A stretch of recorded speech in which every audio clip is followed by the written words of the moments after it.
ang mission field. Na dapat ba ang mga churches ay mag-agawan? Na dapat ba ang mga iglesia ay mag-away-away? Na kung saan ay dapat magkaroon ng pagkatalo, pagkatiro sa mga aanihin. And he said to them, the harvest is what? What? Plenty. Great. Napakarami. Kapatid, ilan sa ating mga mahal sa buhay ang hindi pa nakakilala sa Diyos? Ilan pa sa iyong kasama sa bahay na hindi pa nakikilala si Kristo? Ating pagkatandaan, ang ating Panginoon ay namatay para sa lahat. At kanyang kalooban ng lahat ay mga ligtas. The harvest is truly great. Wala nang problema sa harvest. Andiyan na po yan at napakarami. But, what? The laborers are, what? Hindi po balanse ang supply. Doon sa may demand. Pero po, maraming supply. The harvest is plenty. But, the laborers are what? few. The laborers are few. What? Laborers are What? laborers. The harvesters are few. Walang problema sa aanihin. Napakarami. Ang sabi ng Panginoon, walang problema sa aanihin. Marami yan. Ngunit ang problema, meron. Kulang ng kakauntian ang mag-aani.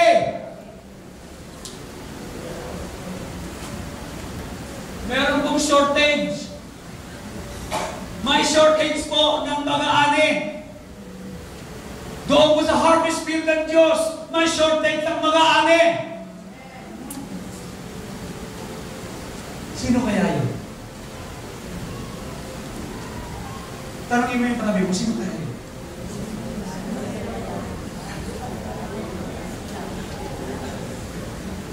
Kilala mo ba? Ha? Kilala mo po. May kakulangan po. Tayo yun. Vast fields of human souls are ripe and ready for harvesters. Souls out there are perishing. Not in some far off land, but right there where you are. Ang tugon ng ating Panginoon, the harvest truly is great, but the laborers are few. We should preach. Ano po ang solusyon ng Panginoon? Okay, therefore, therefore, what? What? Ano po?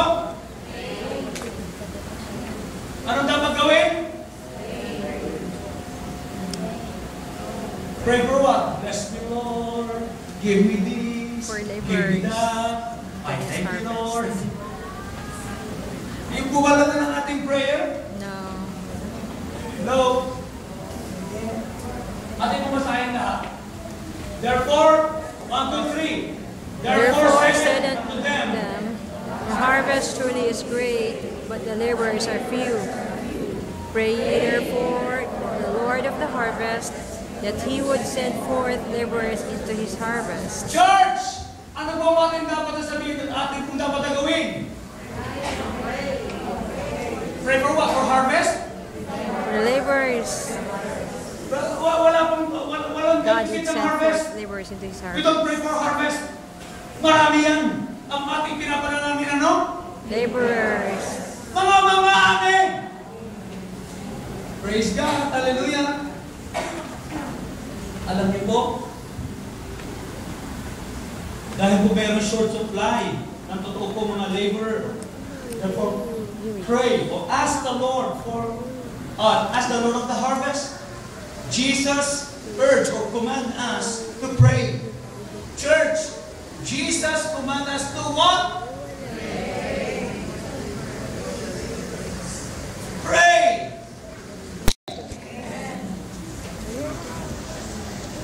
Hallelujah. Thank you, Jesus.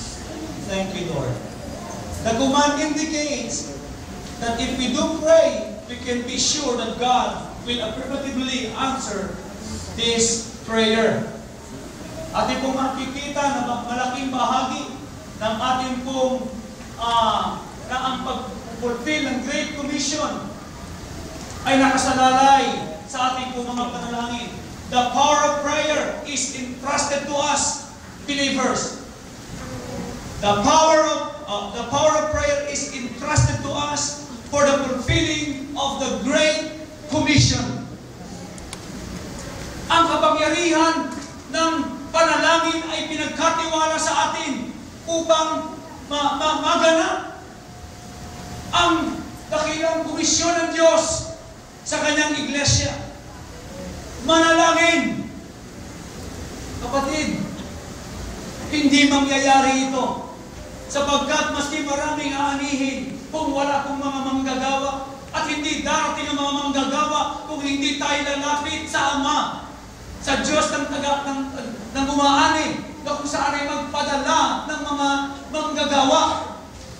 Sino po nagpapadala? Ang ating Panginoon. Ano pong ating dapat na gawin? Pray.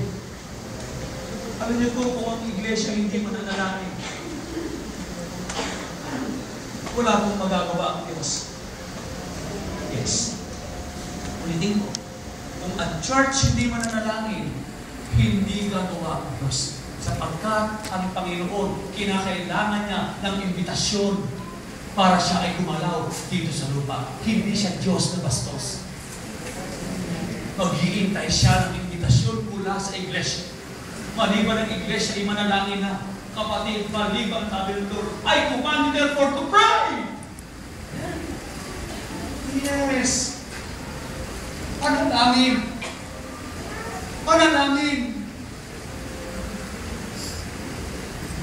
Ito ba ating makikita na kung saan ang dapat o kung saan ay ma-reinforce ang ating mga buhay? Ating ba talagang nakikita ang ating pangangailangan? Tayo ba talaga ay ganoon ang ating naranasan at ating nakikita ang pangangailangan? Therefore, we need to pray. Hallelujah! Ask the Lord of the harvest. Hallelujah! The Lord of the harvest to send off laborers into His harvest. To send out laborers. Yung pong laman ng ating panalangin. Isa po, meron prayer meeting. At ang prayer request po ay magpadala ng mga manggagawa. At sa labi manalangin, Lord, we pray for laborers, Lord God. Lord, send Him.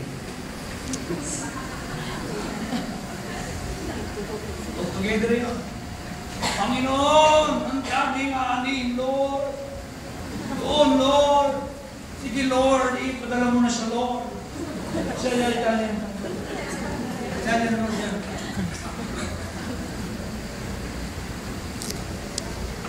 Itong panahon na kung saan sa ating panalangin, Lord, hiraman. Amen. Sambit. When is the last time na ating nasambit mga salitang ito? Lord, hiraman. Maski wala kang kasama sa prayer meeting, tinanong pa ako ng prayer meeting ang ihigpil. Kapatid ko sa prayer meeting, praise God, Pastor, bago ko. Bless you. Nasaan ang iglesia? Nasaan ang mga tinawag ng Panginoon? Nasaan ang ating mga damdamin ang ating unang makilala si Kristo? At tayo ay tulad tayo ng Samaritanong ito, hindi natin makunti ng kaligayahan ang ating experience sa Panginoon. Nasaan na ang apoy na yan? Lord, here am I. Send me. Send me. Amen. Maski walang ibang tatay, O Lord, here am I, send me. Pwede kang pumino sa maliit na bagay. God can use you. Amen. Ang hinahanap ng Lord ay yung ating pong paglapit at ating pong ibigay at tayo may magpag-aabi sa Kanya.